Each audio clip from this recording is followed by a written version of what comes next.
ఆయన జై బన్నీ అని కామెంట్ చేసి సబ్స్క్రైబ్ చేసి చూడండి, ఖచ్చితంగా సబ్స్క్రైబ్ చేయండి అన్న. ఎలా అనిపించింది అన్న పుష్ప 2 ట్రైలర్?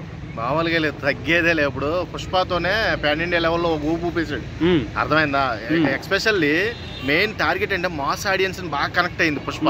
అలాగే పుష్ప 2 కూడా ఒక వైబ్రేషన్ మోడ్ లో వస్తున్నాడు.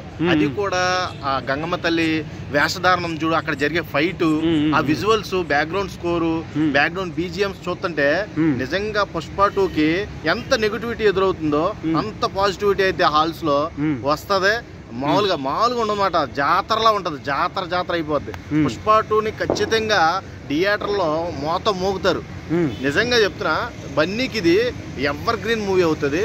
The best all over movies లో ది బెస్ట్ మూవీ పుష్ప 2 అవుద్ది ఖచ్చితంగా. దీంట్లో 2 to 3 లుక్స్ ఉన్నాయి కదా, ఆ లుక్స్ అన్ని ఎలా అనిపిస్తున్నాయి నాకు? ఇప్పుడు 2 to 3 లుక్స్ అంటే బాగానే ఉంది.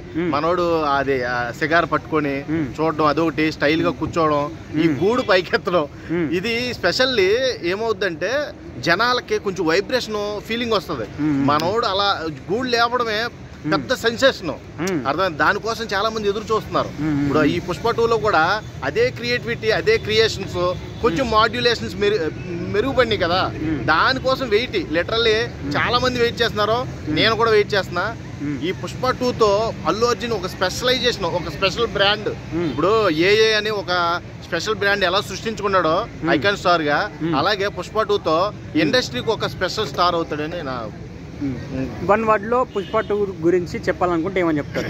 1 word లో పుష్ప 2 గురించి చెప్పాలంటే, ట్రోలర్స్ అందరూ కూడా చాలా నెగిటివిటీ స్ప్రెడ్ చేశారు కదా, అంతే పాజిటివిటీ గురించి మాట్లాడవలసి వస్తుంది. తర్వాత పుష్ప గురించి, బన్నీ గురించి, బన్నీని తర్వాత మాట్లాడడానికి ఏమీ లేదు అనుకునే వాళ్ళు కూడా మాట్లాడవలసి వస్తుంది ఈ సినిమా చూసిన తర్వాత.